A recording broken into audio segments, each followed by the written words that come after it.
je suis d'origine moldave, j'ai 33 ans.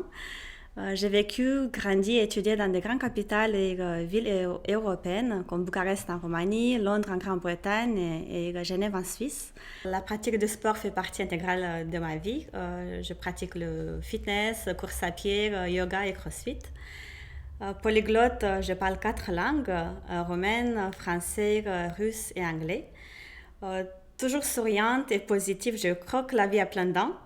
Depuis 7 ans, je travaille dans un grand groupe bancaire français. Et pour donner un nouveau cap à mon parcours professionnel, il y a 2 ans, j'ai intégré le MBA dans le management risque et contrôle à l'Université Paris-Dauphine, en parallèle de mon travail. Et donc, cette formation, je l'ai finie en tant que major de promotion. Et le sujet de mon mémoire m'a permis justement de remporter le prix national Olivier Léman. M'orienter vers les risques est un choix personnel. J'ai vraiment souhaité l'intégrer dans mon parcours professionnel. Pour moi, de mon point de vue, la gestion des risques est synonyme avec la création de valeur au sein des organisations, peu importe leur domaine d'activité. Beaucoup d'entre nous restreint à tort, je pense, le métier des risques au contrôle, aux règles, aux obligations. Pour moi, les risques en soi et le contrôle interne est synonyme avec un partenaire qui va aider les managers, les opérationnels, l'entreprise et, comme j'ai dit tout à l'heure, créer de la valeur.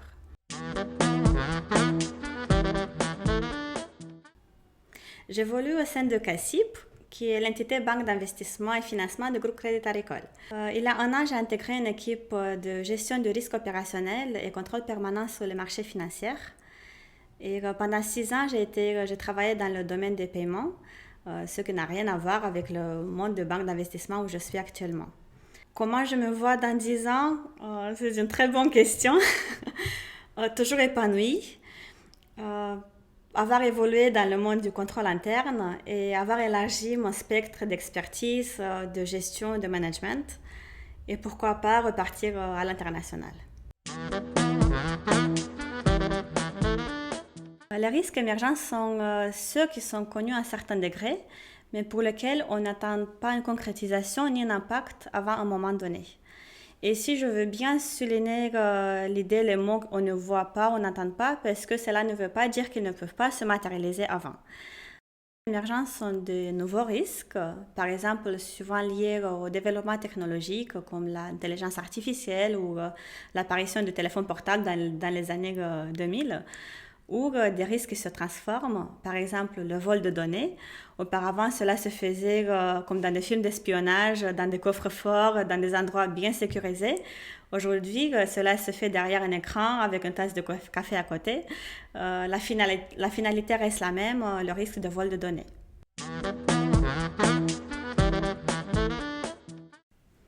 En parlant de risques émergents, on peut se poser la question: pourquoi le prendre en compte? Parce qu'on ne sait pas quand ils vont se matérialiser et quel sera leur impact. C'est une question tout à fait légitime. Mais pour vous répondre, je vais vous donner un exemple. L'exemple de la pandémie mondiale, le Covid-19, ce qu'on vit tous aujourd'hui. Quand j'ai rendu mon mémoire en fin 2019, on ne savait pas ce qui va arriver seulement quelques mois après. On va tous porter des masques, des gels hydroalcooliques, on sera confinés. Et les organisations qui justement avaient testé leur dispositif de continuité d'activité étaient en amont de phase face aux impacts de ce risque. Les risques émergents effectivement sont interconnectés, ont un caractère systémique. Un risque émergent peut avoir des impacts sur un autre risque qui, à son tour, comme un effet domino, peut donner naissance même à d'autres types, d'autres formes de risques émergents. On reprend l'exemple de la pandémie. Ce risque émergent de la pandémie a mis en avance des règles de sûreté et sécurité, le déploiement massif du télétravail. Dès qu'on parle de télétravail, on veut dire aussi un système d'information résilient, des bonnes pratiques, la cybersécurité.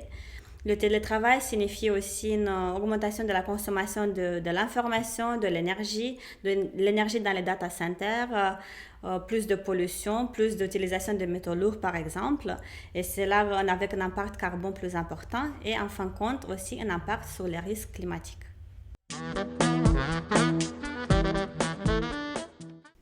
Les étudiants d'aujourd'hui sont les professionnels de demain. Il est important donc d'oser, de rêver grand et de suivre les convictions personnelles.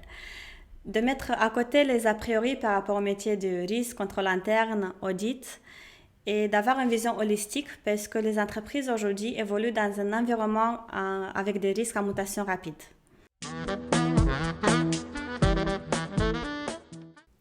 Beaucoup d'émotions, une satisfaction personnelle, mais au-delà de ça, une satisfaction de voir que ce sujet a fait écho parmi le jury et même au-delà. Je suis convaincue que chaque organisation peut créer son cadre nécessaire pour rester résiliente, pour faire face à ces risques émergents et en tirer des opportunités.